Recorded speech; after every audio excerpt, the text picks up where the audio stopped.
하나님의 말씀 우리 함께 이제 살펴보겠습니다. 오늘 우리에게 주신 하나님의 말씀은 디모데전서 4장 1절에서 5절의 말씀입니다.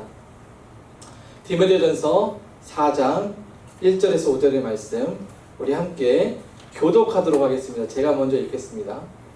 그러나 성령이 밝히 말씀하시기를 후일에 어떤 사람들이 믿음에서 떠나 미혹하는 영과 귀신의 가르침을 따르리라 하셨으니 자기 양심이 화인에 맞아서 외식함으로 거짓말하는 자들이라. 혼인을 금하고 어떤 음식물은 먹지 말라고 할 터이나 음식물은 하나님이 지으신 바니 믿는 자들과 진리를 아는 자들이 감사함으로 받을 것이니라. 하나님께서 지으신 모든 것이 선함에 감사함으로 받으면 버릴 것이 없나니. 같이 읽습니다. 시작. 하나님의 말씀과 기도로 거룩하여 지미니라. 아멘. 오늘 본문을 가지고요, 저는 말씀과 기도로 세워지는 교회라는 제목으로 함께 말씀을 나누도록 하겠습니다. 여러분, 하나의 그림을 보여드릴게요. 여러분, 이 그림 무엇인지 아십니까? 뭐죠 이게? 피사의 사탑이에요. 이게 어디 있습니까 여러분? 이탈리아 피렌체에 있습니다. 가보신 분 계십니까? 없으십니까? 저도 언젠가 꼭 한 번쯤은 방문해보고 싶습니다. 여러분, 이 피사의 사탑은 그림에서 보는 것처럼 남쪽으로 5.5도 정도 기울어져 있다고 합니다. 건축물이 이렇게 기울어져 있으면 곧 무너지는 것이 상식일 텐데 이렇게 수백 년을 넘게 유지할 수 있었던 이유는 여러분 어디에 있을까요? 바로 무게중심 때문이라고 합니다. 피사의 사탑이 기울어진 것은 사실 건축물 자체의 문제가 아니라 그 건축물을 딛고 있는 이 땅, 지반의 문제입니다. 땅이 침하했기 때문입니다. 피사의 사탑을 건축할 당시에는 땅을, 그러니까 지반을 조사할 기술이 없었기 때문에 이 모래질 흙과 이 점토로 이루어진 지반에 이 피사의 사탑을 세웠습니다. 그러니까 수백 톤의 무게를 이기지 못하고 시간이 지나자 이 남쪽으로부터 점점점 침하했던 겁니다. 그래서 이 넘어가는 것을 방지하고자 많은 기술자들이 협력해서 특수보험공사를 시작했습니다. 침해하다는 곳에는 시멘트를 넣었고요. 반대편엔 땅을 파서 무게중심을 맞추었습니다. 그리고 이 무게중심을 건물 내부의 가운데로 두었대요. 그래서 현재 기울기에서 더 이상 기울어지지 않고 그대로 유지할 수 있다고 이야기하고 있습니다. 여러분, 우리 시장도 마찬가지이지요. 세상의 혼란 속에서 기울어질 때가 있습니다. 많은 어려움과 고난, 유혹 이런 것들로 인해서 우리 흔들릴 수 있어요. 하지만 우리에게 올바른 기초와 중심이 있다면 기울어진 우리의 신앙을 여러분 우리는 바르게 세울 수가 있을 겁니다. 여러분, 그리스도인의 신앙 올바른 기초와 중심이 무엇이겠습니까? 바로 말씀과 기도입니다. 말씀과 기도는 신앙의 두 기둥이에요. 그런데 이 두 기둥이 약하면 어떡하겠습니까? 믿음이 흔들리고 기울어질 수밖에 없죠. 여러분, 우리 자신을 잘 돌아보세요. 과연 내가 흔들릴 때, 내가 막 기울어질 때에 나 자신에게 있어서 말씀과 기도가 충분히 있었는가? 제 자신도 흔들리고 기울어질 때 저를 보면 말씀과 기도가 충분하지 않거든요. 그래서 정말 우리가 이 땅 가운데 살아가면서, 특별히 2025년을 살아가면서 우리가 흔들리는 삶이 아니라 우리가 중심을 잡는 삶을 살았으면 좋겠어요. 그러기에 무엇보다 여러분, 우리가 집중해야 할 것이 바로 말씀과 기도입니다. 오늘 본문은 바울 사도가 영적 아들 디모데에게 권면하는 말씀 중에 하나이지요. 당시 1세기에는 교회 안에 율법주의자들과 유대주의 영재주의자들이 들어와서 교회 안에 굉장히 문제와 혼란을 만들어냈습니다. 이들이 교회 안에 들어온 이유는 복음에 대한 부정과 믿음에 대한 구원의 가르침을 거부하고 자신들이 만들어 놓은 교리와 가르침을 따르도록 하기 위함이었어요. 그래서 오늘 본문 1절을 보면 이렇게 되어 있지요. 노란 글자만 읽어보죠. 시작. 그러나 성령이 밝히 말씀하시기를 어떤 사람이 마음을 떠나 미혹하는 영과 귀신의 가르침을 따르리라 하셨으니. 아멘. 네. 여기서 노란 글자를 보면 후일에 어떤 사람들이 믿음에서 떠나 이렇게 말씀하고 있지요. 후일은 마지막 때를 말해요. 근데 이때는 어때요? 속이는 자들이 등장한다는 거죠. 그런데 이들이 등장해서 주장하는 것이 뭐냐면 3절에 있습니다. 노란 글자를 보면 혼인을 금하고 어떤 음식을 먹지 말라고 할 터이나, 쉽게 말하면 혼인하지 말고 이제 구별된 특정 음식들을 먹지 말도록 가르친다는 거예요. 왜냐하면 당시에 이 영지주의자들은, 여러분 공부할 때 배웠죠? 헬레니즘 철학. 이 헬레니즘 철학과 이 사고와 혼비는 신학적 종교였거든요.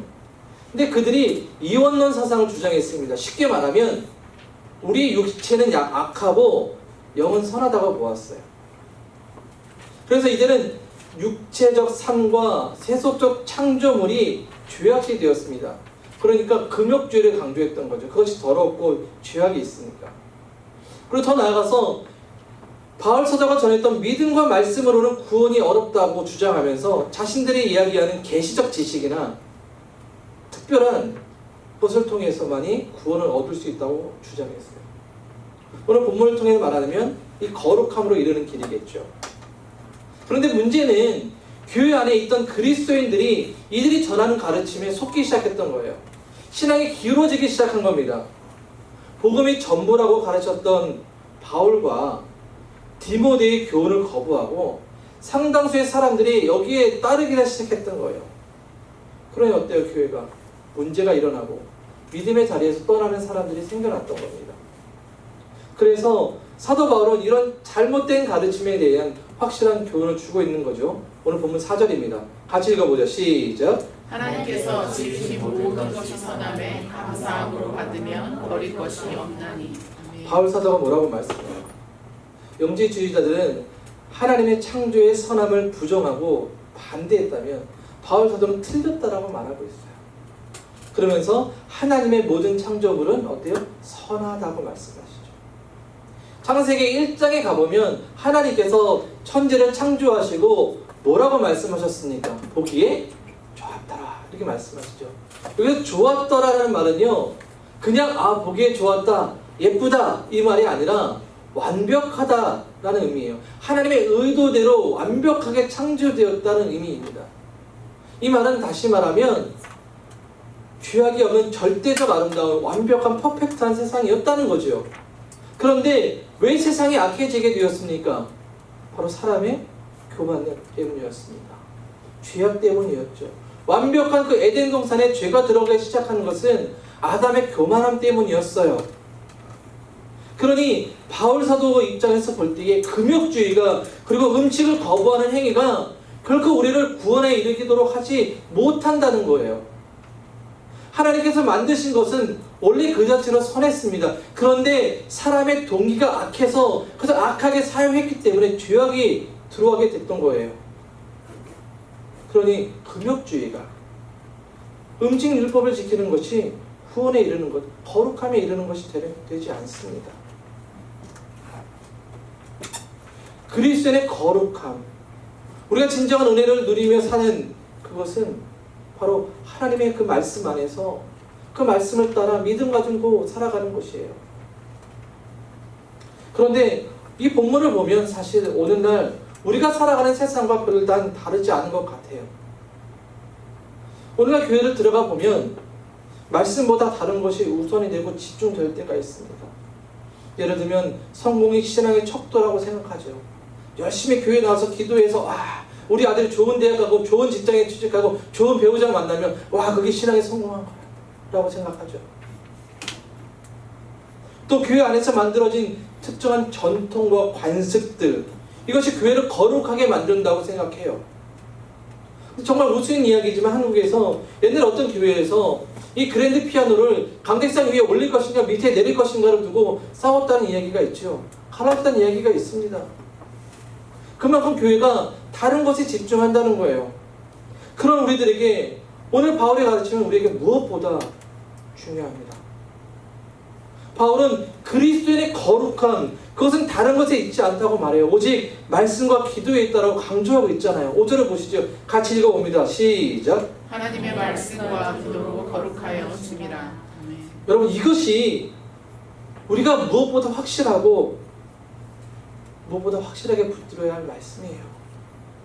말씀과 기도가 삶이 되어 그것을 우리가 붙들고 있을 때에 여러분 우리가 흔들리지 않을 수 있어요. 여러분 우리가 기울어지지 않을 수 있어요. 그리고 정말 우리의 삶이 놀랍게 변해서 아름다운 믿음의 여정을 살아갈 수가 있는 거죠. 마태복음 4장 4절을 보면 이런 말씀이 있죠. 예수께서 대답하여 이르시되 기록되었을 때 사람이 떡으로만 살 것이 아니요 하나님의 입으로부터 나오는 모든 말씀으로 살 것이다 라고 말씀하셨어요. 여러분 이 말씀을 하실 때 사실 누구보다 배고프셨던 분이 우리 예수님이세요. 여러분 40일을 금식하셨으니까 얼마나 굶주리시겠습니까? 여러분 돌이 아니라 쇠붙이라도 뜯어먹을 수 있는 그런 상태 아닐까요?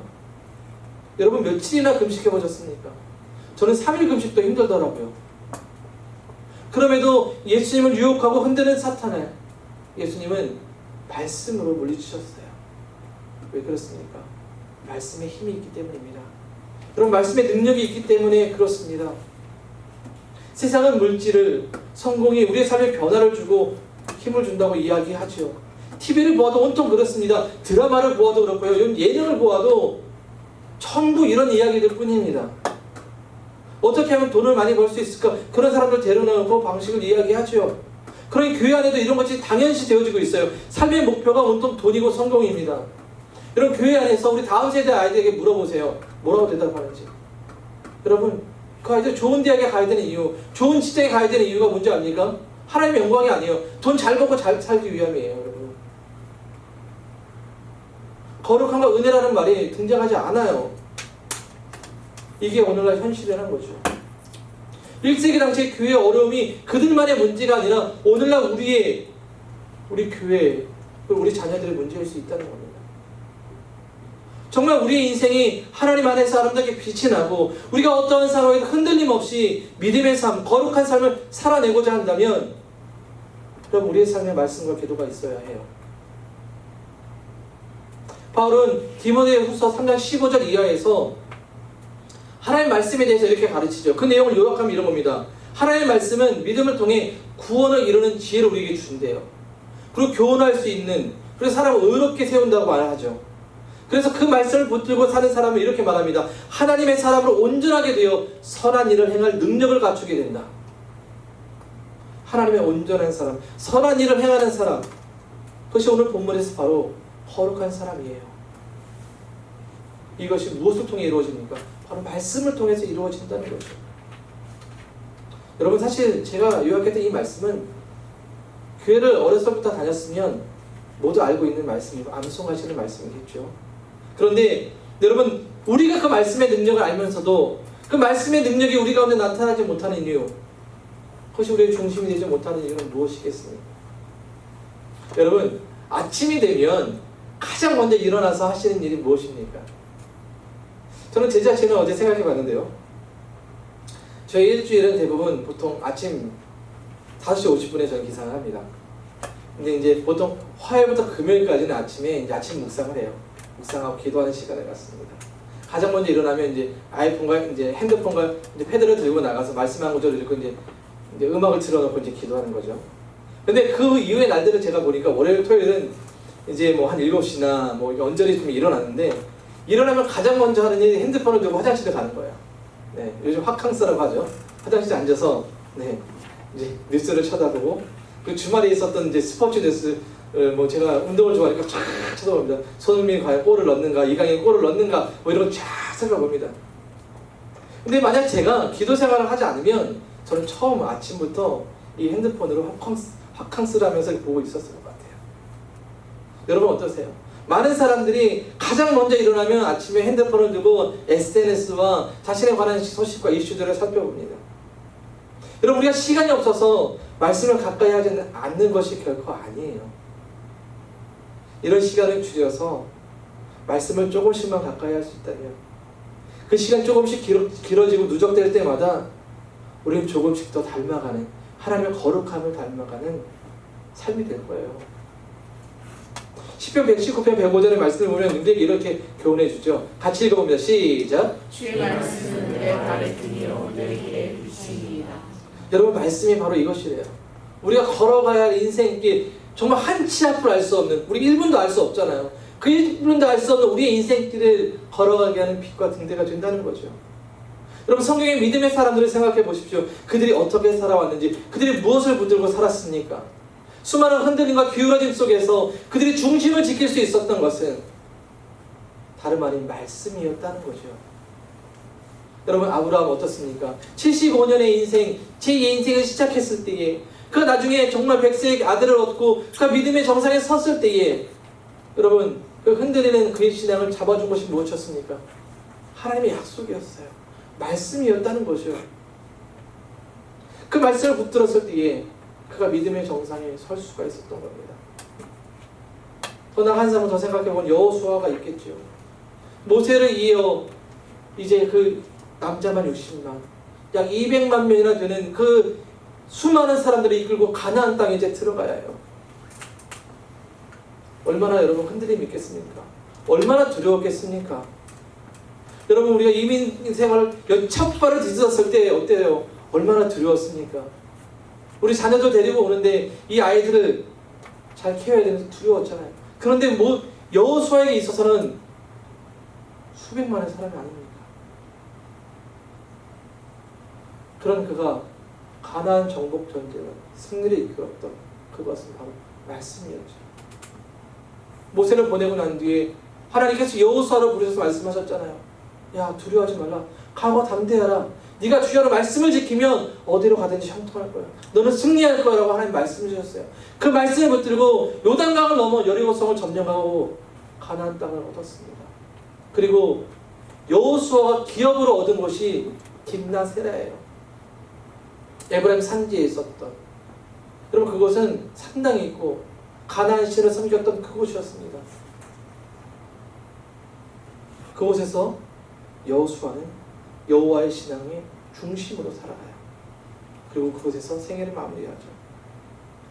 여호수아가 딥나세라에 살았다라는 것은요, 이스라엘과 함께 걸었던 여호와의 신앙의 여정이 무엇이었는지 그에게 보여주고 있어요.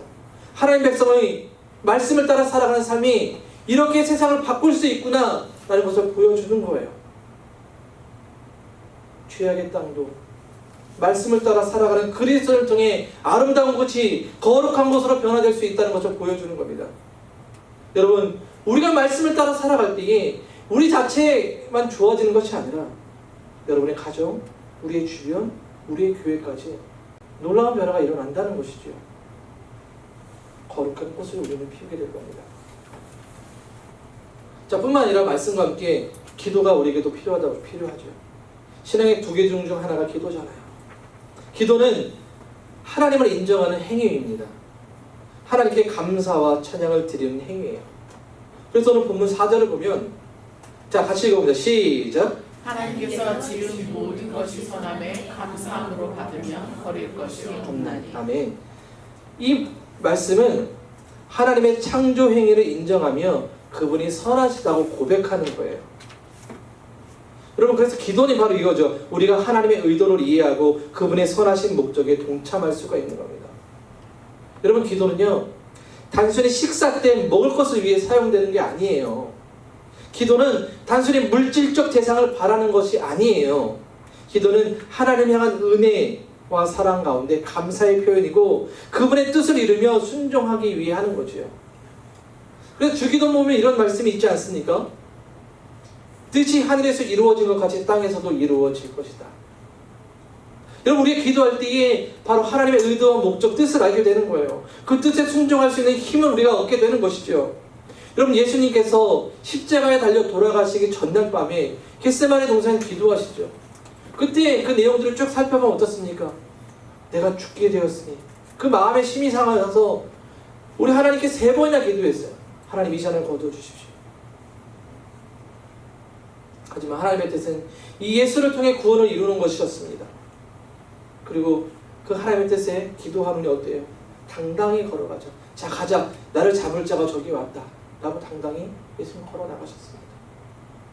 기도 후에 하나님께서 그 일을 감당하는 능력을 주셨던 것이겠죠. 신앙생활 하면서 가장 많이 듣는 말 중에 하나가 우리가 기도할게요, 기도하겠습니다 라는 말 아닐까요? 왜 우리가 이런 말을 듣고 또 이런 말을 해줄까요? 기도가 능력이 되고 기도가 힘이 되는 것, 기도가 하나님의 변화를 이끌어온다는 것을 우리가 알기 때문이죠. 기도는 하나님의 말씀과 더불어 우리의 삶을 거룩하게 만드는 힘이 있어요. 복음서를 보면 변화사 아래에서 귀신 들린 아이를 데리고 온 한 아버지가 이야기가 있습니다. 베드로와 요한과 야고보는 예수님을 따라 변화산 위에 올라갔고 남겨진 제자들이 이제 귀신을 내어쫓습니다. 뭐 어떤 일들을 했는지 잘 모르겠지만 제자들은 실패했어요. 시간이 지난 후에 예수님께서 변화산에 내려오셔서 모든 이야기를 다 들으셨습니다. 그리고 귀신 들린 아이를 내어쫓아 주셨어요. 모든 사람들이 돌아가고 난 뒤에 제자들이 예수님께 여쭙죠. 예수님, 어떻게 그렇게 하실 수 있었습니까? 물어요. 그때 예수님 뭐라고 말씀하시죠? 마가복음 9장 29절입니다. 같이 읽습니다. 시작.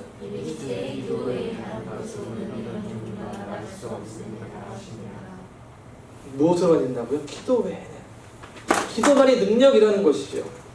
기도를 통해 변화를 이루고 기도를 통해 새롭게 할 수 있다는 거예요. 여러분, 중세시대에 성 프란체스코라는 수도사를 들어보셨습니까? 이 프란체스코 수도사가 공동체를 이루며 거룩한 삶을 추구했습니다. 소위 말하는 수도 생활이죠. 그런데 하루는 제자가 한 명 나서 물었어요. 우리가 기도한다고 해서 이 세상에 무엇이 달라지겠습니까? 그래서 프란체스코는 길에 있는 돌 하나를 보여주며 말을 합니다. 기도는 이 돌 같아 보일 수 있다. 그러나 매일 기도하는 사람은 자신도 모르게 이 돌처럼 단단하고 흔들림 없는 마음을 얻게 되고 하나님께 속한 거룩한 사람으로 변한다. 그리고 세상은 그런 사람들로 인해서 변한다. 이 대답을 듣고 그 제자는 매일 기도가 자신의 삶을 하나님의 거룩함으로 채워준다는 것을 깨달았다고 합니다. 오늘날은 빠른 결과와 답을 요구하는 시대이죠. 드라마도요, 이제는 편집된 영상이 있더라고요. 16부작, 12부작 때도 한 2시간, 3시간이면 이렇게 되더라고요. 그러니까 굳이 그걸 찾아볼 이유가 없는 거죠. 또 어떻습니까? 1분 미만의 쇼츠가 엄청 대세 아닙니까?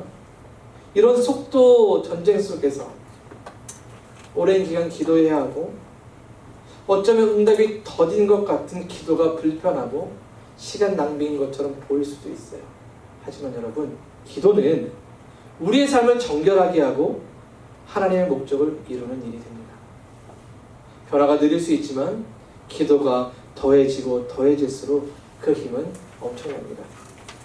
여러분, 바닷가에서 밀려오는 쓰나미를 한번 영상을 통해 보신 적 있으시죠? 멀리서 천천히 오는 것 같지만 가까이 오면 그 무엇도 막을 수 없는 거대한 물결이 되지 않습니까? 모든 것을 송두리째 쓸어버립니다. 그런 힘이 바로 기도에 있는 거예요. 이 기도는 그 힘으로 변화를 이끌어내죠. 그래서 올해 우리가 말씀과 기도에 좀 더 집중하는 한 해가 되었으면 좋겠습니다. 매달 말씀을 낭송하고 함께 모여 기도하며 우리의 신앙을 더욱 거룩하게 할 때에 우리는 하나님을 닮은 거룩한 백성이 되고 세상 속에서 아름다운 모습으로 살아가는 그리스도인이 될 것입니다.